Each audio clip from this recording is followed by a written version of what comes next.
Hi everybody, Kasey D'Amato, President of Certified PA Consulting. How are you? Welcome to this episode of our Town Hall video series.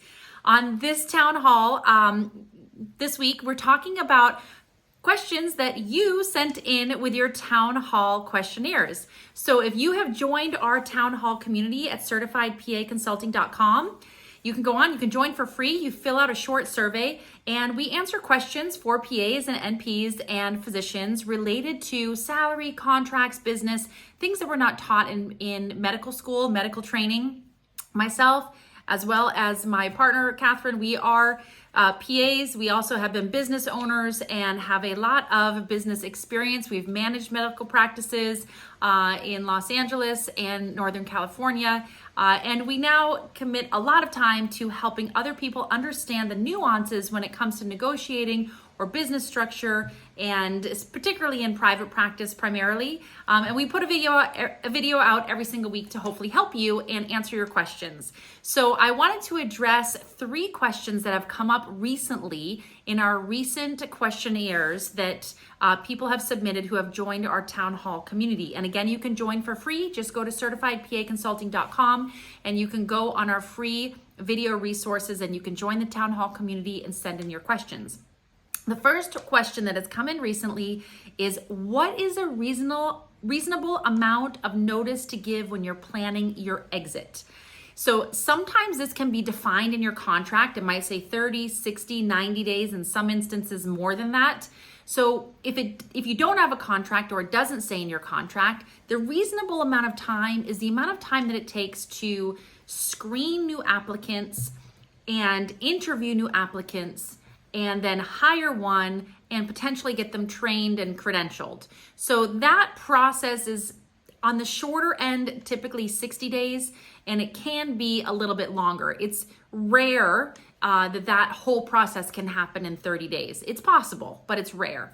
So typically 60 days is about the right amount of time to screen, probably the shortest amount of time, honestly, to be able to screen, interview, credential, train, and get that next provider up and running so that there's no gap in patient care. So 60, sometimes 90 days, that's pretty typical and pretty standard for what we see for the amount of notice that is appropriate. 6 months and things like that, that's way too long. Lots of things can happen in 6 months. So to have to give 6 months notice, you can't predict something 6 months ahead of time. So typically, let me just adjust my camera a little bit. Typically 60 to maybe 90 days is what is most applicable, most standard, and most appropriate in most instances. So I wanted to cover that because that has come up a lot recently. The next question that has come up is how to negotiate for a work-life balance. So this has come up so much about taking call on weekends or working Saturday clinic hours and things like that. So it's important when you interview from day one to kind of establish what working hours and your personal life hours and what is acceptable for you. For some people, working Saturdays is not a problem, or picking up some call isn't a problem. For other people, maybe you have little kids, who knows, it can be a big problem. So it's really important when you're interviewing for that job and you're looking for the job that everybody is on the same page and has the same expectations for additional hours. And if it's going to be additional in addition to what your initial contract says, then there should be additional compensation for that is mutually agreed upon. So it shouldn't be something that you should be just demanded to do without any additional compensation. That should be like, hey, do you want to pick up a Saturday clinic? We're going to pay additional on top of your base or your hourly or whatever it is, this amount. Is that something that you are interested in doing? So keep in mind that it's really important to negotiate this from the beginning, and if there's anything added on, then that would be paid in addition to. And if you're interested in cutting back to part-time or cutting back to less call or things like that, those are conversations that are important to have with the management team or the practice owner about, and be an active part of the solution. Not just if this is something you've always done, not just that you want to cut back, but how can you help them fill that void? Is there somebody else who can step in? Do you want to cut back to part-time and maybe you could help them screen applicants for another part-time role? So there's two of two of you essentially, each part-time, making one full-time person that could then split call and things like that. So if you are thinking about cutting back from a position that you've been in, think about it from the practice owner's perception and how can you help them solve that void where you're cutting back, because it's very doable. There's lots of PAs out there interested in part-time, interested in moonlighting, interested in picking up hours. So there's not a problem filling in.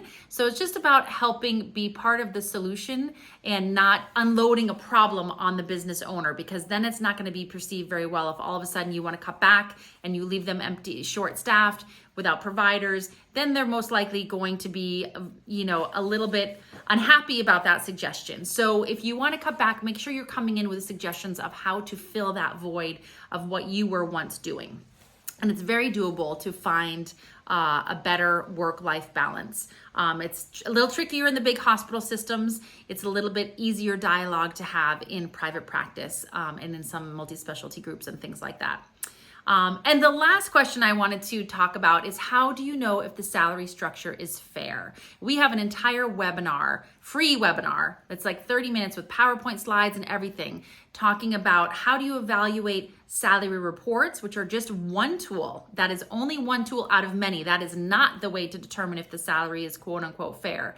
But the salary report is one tool. Then you're looking at the hours, the patient volume, the payer type, the total collection amount, the level of experience, the level of supervision, the level of management or leadership that the PA will be taking.